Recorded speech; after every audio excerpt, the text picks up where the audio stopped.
welcome to the show. Thank you so much, sir. Thank you so much. Yeah. How do you describe the property market and your journey so far?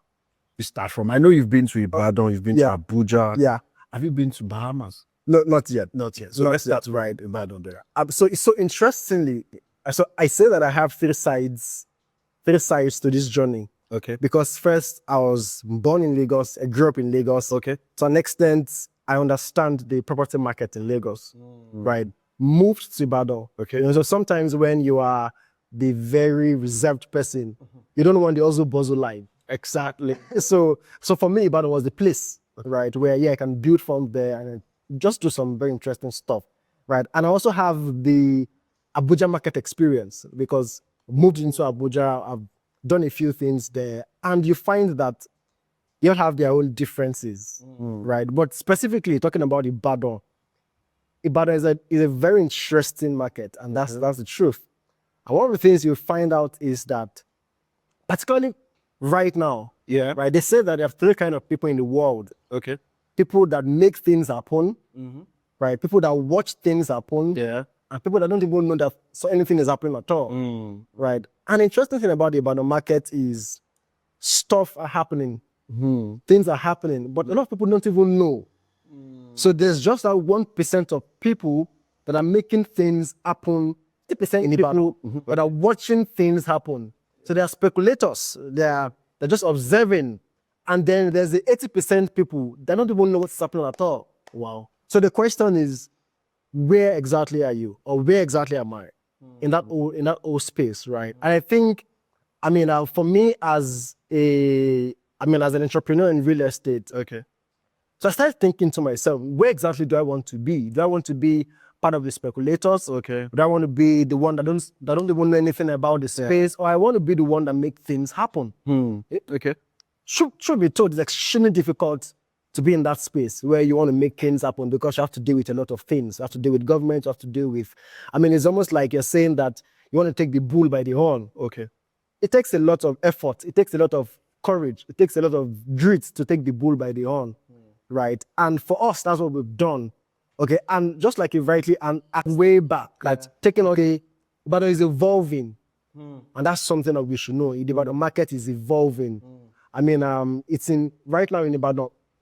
In 10 years, 20 years ago, you probably wouldn't hear an apartment selling for 50 million in Ibadan. You wouldn't see that. You wouldn't even find an apartment in Ibadan at all.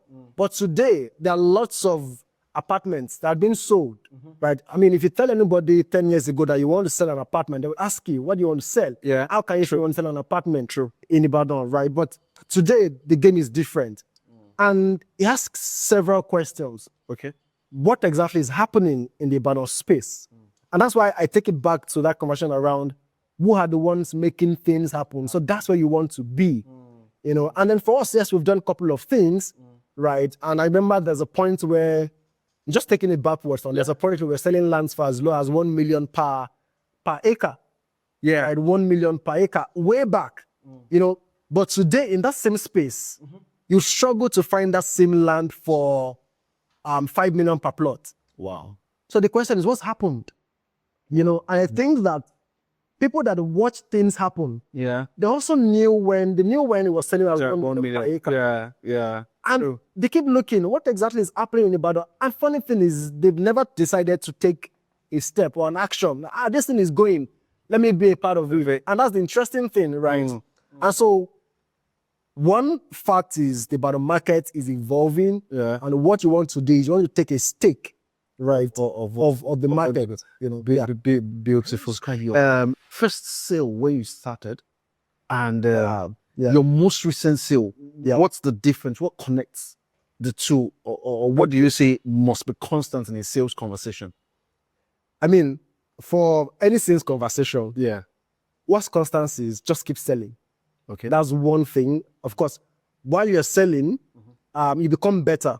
Okay. As the market is evolving, you also make sure that you're evolving. I remember that my first sale in Ibadan wasn't to a speculator in that sense. Okay. In the Ibadan market. It was someone in the diaspora. Wow. And that leaves you with the question of, what are the people in Ibadan exactly doing? Maybe because, again, Ibadan is, they call it a civil servant society. Yeah, there's slow economy. Yes, it's a slow economy, even though it's gradually building. It has. You know, and you won't also blame everybody for that at the end of the day.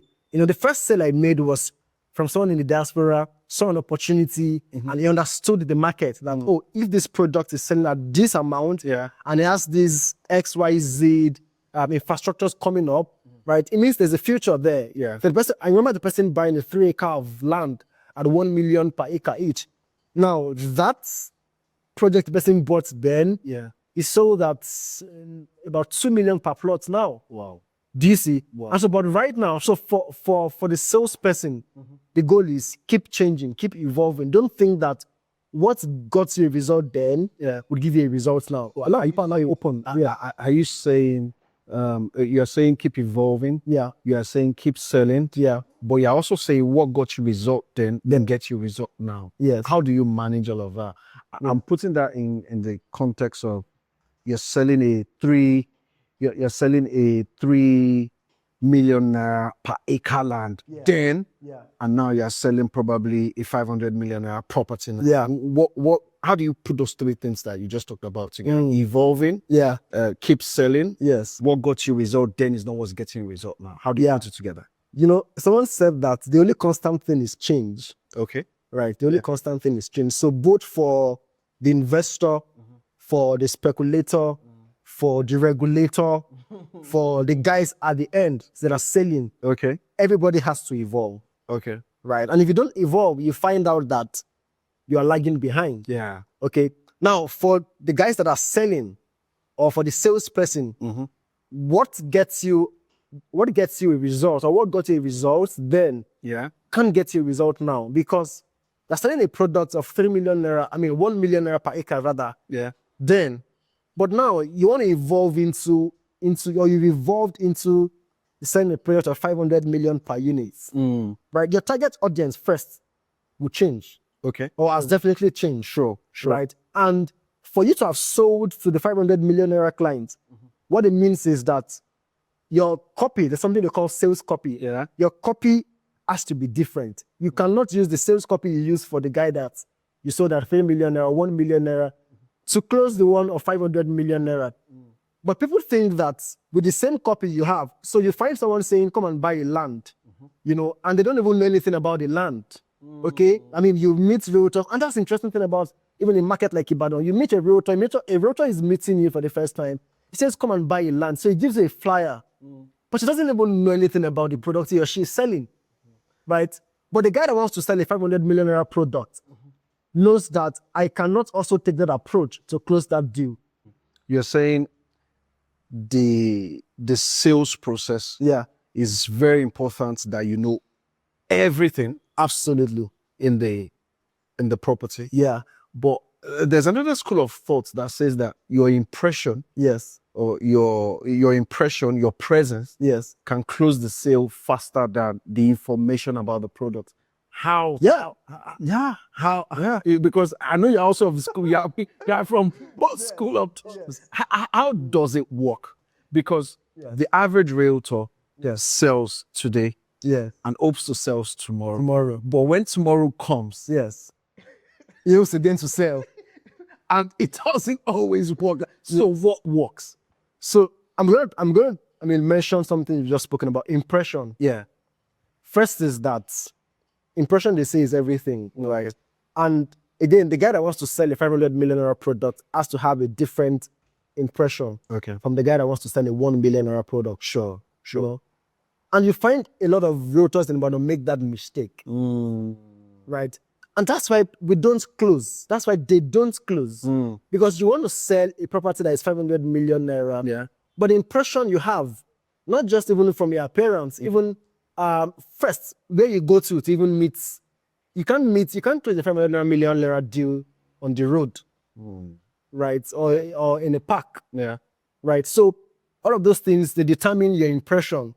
Of course, I don't want to talk, because I feel like that's even the most basic. I don't want to talk about how you look and things. But of course, it's also very important. Yeah. But the value that you place on yourself also determines, number one, how you talk. Yeah. Number two, how you look. The third thing, where you go to, Okay. and how you can find those customers. Do you understand? And I feel like that's really the link. That's the connecting dot. Because for a guy that wants to sell a 1 million naira product or a 500,000 naira product, I mean, he probably doesn't mind looking anyhow. Even though that too, we can also say that, hey, there's a way you can also look good. You know, I mean, I think it was Brand Tracy that says something that people buy you first before they buy your product. Yeah. And that's the truth. So you want to sell anything, people buy you first. And you sell every day. You sell even from the things that you are saying. Before you even say you want to talk to them about the product, getting to even ask someone or maybe greet them, I mean, it forms an impression of you already. Yeah. You know, and I think that's really the connecting dot, that you determine the product you want to sell first, Yeah. and then decide the kind of person you want to be to be able to sell that kind of product. Wow, that's really interesting. So let me move you back into the conversation, because I think we just took a sales master class on real estate. But now, let's compare the two markets that you've played in. You've played in Abuja, you've played in Ibadan, and you are very close to the Lagos guys actually. Compare Ibadan now and the Abuja. I know one is always selling in dollars, while the other one was. But how do you balance those two markets? The clients, the challenges, the figures. One is knitting the other. How does it go? Yeah. So I'll start from the figures. And intimidation. Use the word intimidation. I think it's a very important word. You know, and taking it back to what I said around impression. Until you feel good about yourself, nobody feels good about you. Wow. Did we pause to get that? And I said that to say that in Abuja, right, even if you don't have 1 naira, 1 dime in your pocket, right, you feel good about yourself. Wow. Right. A typical realtor in Abuja, even if he doesn't have a dime in his pocket, feels good about himself or herself. How? Why? So again, it's the environment. You need to understand where you are playing. So, but for the Ibadan, and I'm saying this because I want to try and make that Ibadan mindset really change. Because it's not a function of where you are.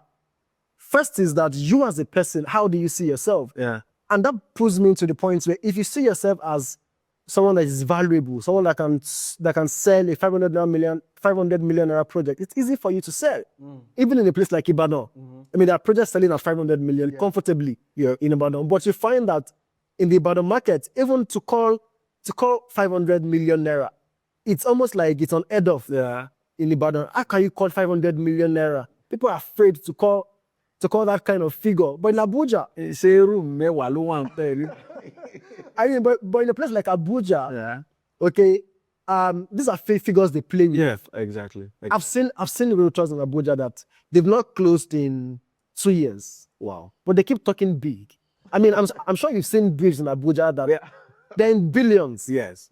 And that's why I like the fact that you said some close in dollars, some close in naira. In Abuja, it's in dollars. Yeah. I mean, I don't know if for someone said something recent, I don't know if it was you, that 1,000 naira in Abuja is 100,000. I mean, $100. Right? Okay. That $100 in Abuja is like 1,000. Okay. I remember it was the last year. I think there was a lot of conversation around that. Yeah. And that's the truth. Because people are not afraid calling these numbers in Abuja. And I think that until the typical Ibadan person, not just even a realtor now, no matter what you do, understand that I'm not going to be afraid I'm not going to be intimidated with numbers. You cannot do so much. Right? So, again, you said the numbers first. The second is the markets. Right? In the Ibadan space, they are mostly reserved. Right? What people are looking for is, just give me something. I just want to have a house of my own where I'm comfortable, with my family. And again, it's understandable until recently. Okay? Because someone asks you, so if I put $1 billion in the Ibadan market, what do I stand to gain? Right, what do I stand to gain? So an Abuja investor comes into Ibadan now, and it almost feels difficult to put a project, to put that volume of money into the market and get good returns on investment. Absolutely. Right. So these narratives have to be changed. I mean, they have to change until we start designing products that can accommodate. I mean, no matter the amount of money you're bringing, Ibadan would keep being the very reserved state that it is. It feels like there's an external force Yeah. coming into Ibadan, Yeah. displacing the residents of Yes. Ibadan. Yes. And you see people that would naturally probably be in Akobo, Bodija, they're beginning to go to Lalopon. Yes. But is that fair? By fair to who?